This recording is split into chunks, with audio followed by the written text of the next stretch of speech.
Olá, igreja, tudo bem com vocês?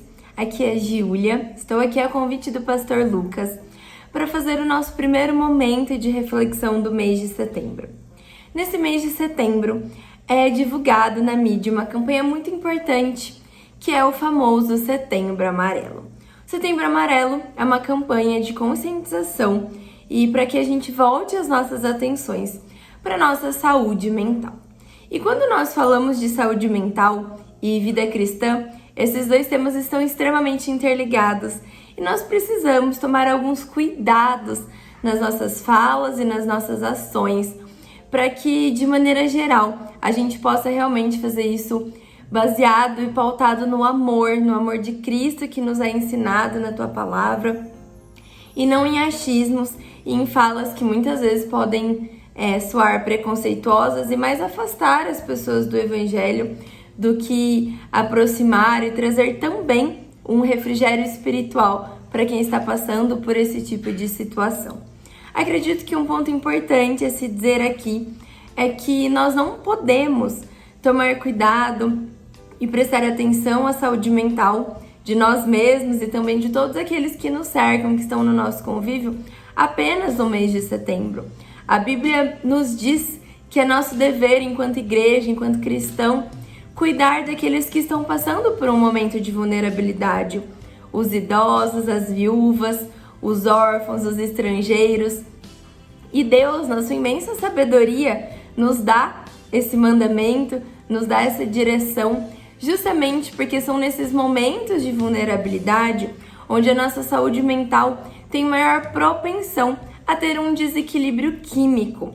Esse desequilíbrio químico que acontece no nosso cérebro, esse cérebro que é guiado por substâncias chamadas neurotransmissores que determinam as nossas emoções, os nossos sentimentos diante das situações, pode se entrar em desequilíbrio, assim como qualquer outra doença de ordem fisiológica, algum tipo de disfunção da tireoide, diabetes, assim também acontece com os distúrbios, com os transtornos e com as doenças mentais.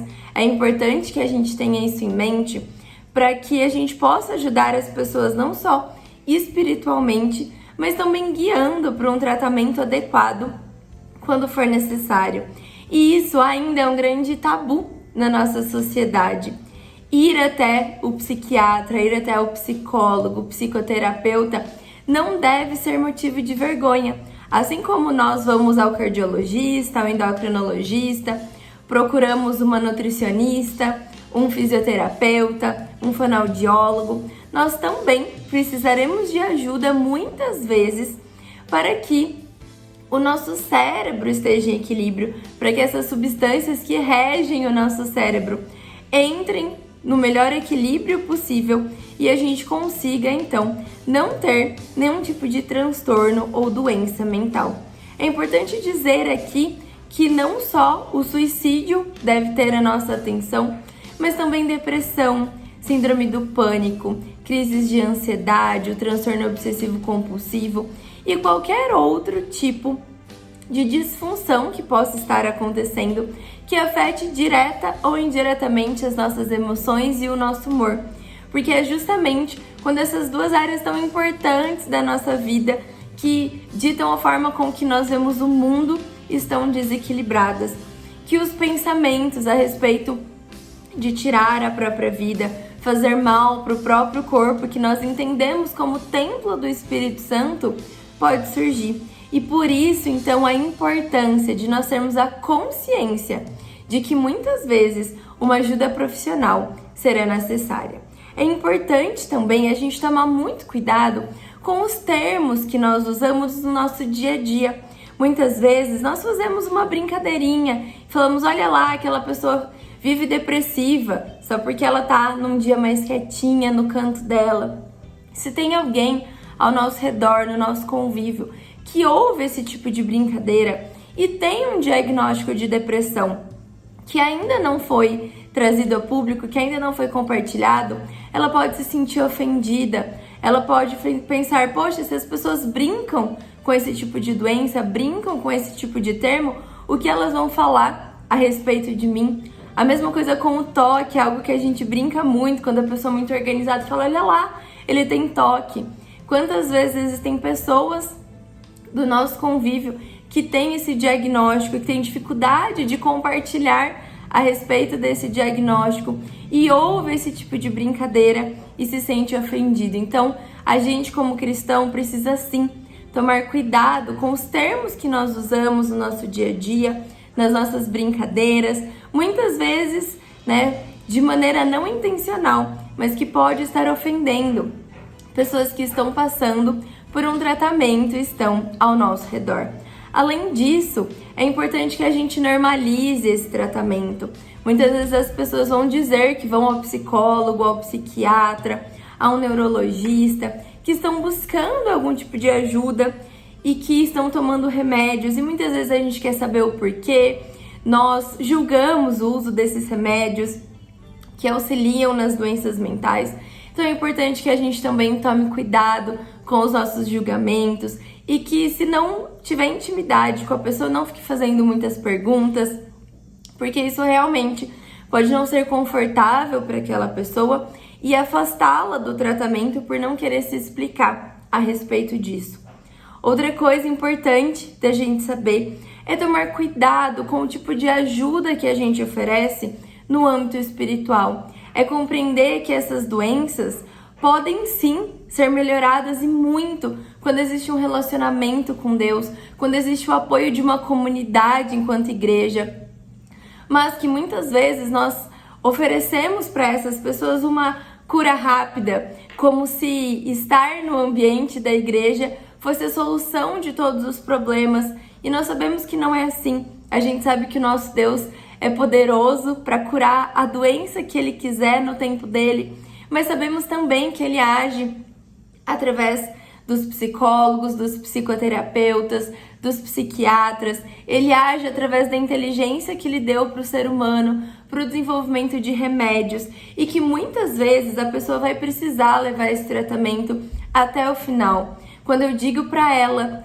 que essa doença é falta de Deus, que o estar na igreja, o aceitar a Jesus vai acabar com tudo isso, eu estou muitas vezes ofertando uma falsa promessa. O que nós podemos, enquanto cristão, é dizer para essa pessoa que nós temos um bálsamo, um refrigério, algo que pode ajudar, pode trazer um sentido novo, renovar a alegria, dar força para esse tratamento, dar ânimo para continuar buscando ajuda.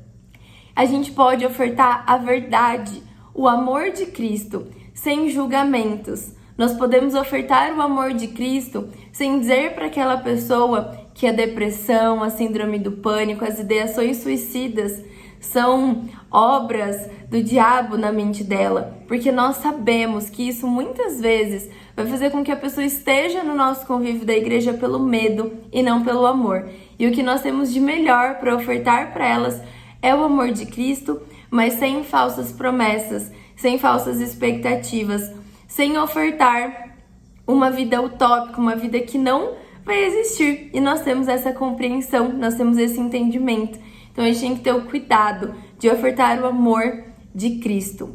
Nós precisamos também cuidar da nossa família, cuidar daqueles que estão próximos de nós, em especial dos nossos filhos, crianças e adolescentes. É importante que nós estejamos atentos aos sinais. Preste atenção se o seu filho está dizendo que não quer frequentar a escola, não quer frequentar um determinado tipo de aula extracurricular que ele faz. Não é normal que crianças não queiram estar no lugar onde tem outras crianças. É importante ficar atento aos sinais de bullying que eles possam estar sofrendo. É importante ficar atento ao que eles vêm contando logo após interagir com outras crianças. Às vezes é alguém do condomínio, é alguém da própria família, do próprio convívio familiar que está fazendo bullying com essa criança, que está trazendo à tona questões físicas, sociais, o modo que ela fala, o jeito que ele dá risada, que está sim afetando essa criança, afetando esse adolescente. É importante estar atento a isso através de conversa, através de tempo de qualidade em família. Preste atenção ao seu companheiro, à sua companheira, ao seu pai, à sua mãe, ao seu irmão. Se aquela pessoa que antes era tão alegre, agora está preferindo ficar no quarto dela o tempo todo, não está mais interagindo, é importante que a gente ofereça a nossa ajuda espiritual, é importante que a gente ore por essa pessoa. É importante também, no âmbito da criança e do adolescente, que a gente fique atento se ele está sendo uma boa companhia, perguntar qual é o tipo de brincadeira que ele faz com os colegas, orientar se aquele tipo de brincadeira não pode estar levando ao bullying também, né? Muitas vezes a gente pensa em quem sofre, mas é importante que a gente oriente, que a gente converse dentro das nossas casas a importância da gente ser a luz de Cristo, a importância de que essas crianças e esses adolescentes não sejam o agente dessa brincadeira, o agente dessa zoeira que muitas vezes pode sim levar outras crianças, outros adolescentes à depressão e às ideações suicidas.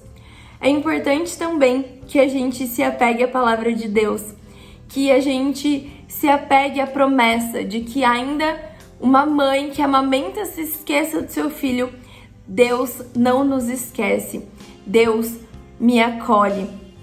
Ainda que um pai faça algo ruim para o seu filho, o nosso Pai que está no céu espera o nosso melhor. Os pensamentos que Ele tem para a nossa vida são pensamentos de paz, são pensamentos de prosperar. E quando nós passamos por essa situação, ou temos alguém querido passando por essa situação, lembrar que existe uma promessa de que Deus não desampara aqueles que Ele ama é importantíssimo. A Bíblia diz em Salmos 27:10, ainda que meu pai e minha mãe me abandonem, o Senhor me acolherá. É importante a gente saber que existiram grandes homens de fé na Bíblia que também passaram por momentos de dificuldade psicológica. Elias, por exemplo, se sentiu profundamente deprimido, mas ele colocou isso diante de Deus.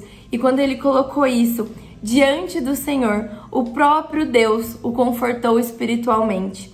E se ele fez com os grandes homens da Bíblia, ele pode continuar fazendo na nossa vida, na vida daqueles que nós amamos.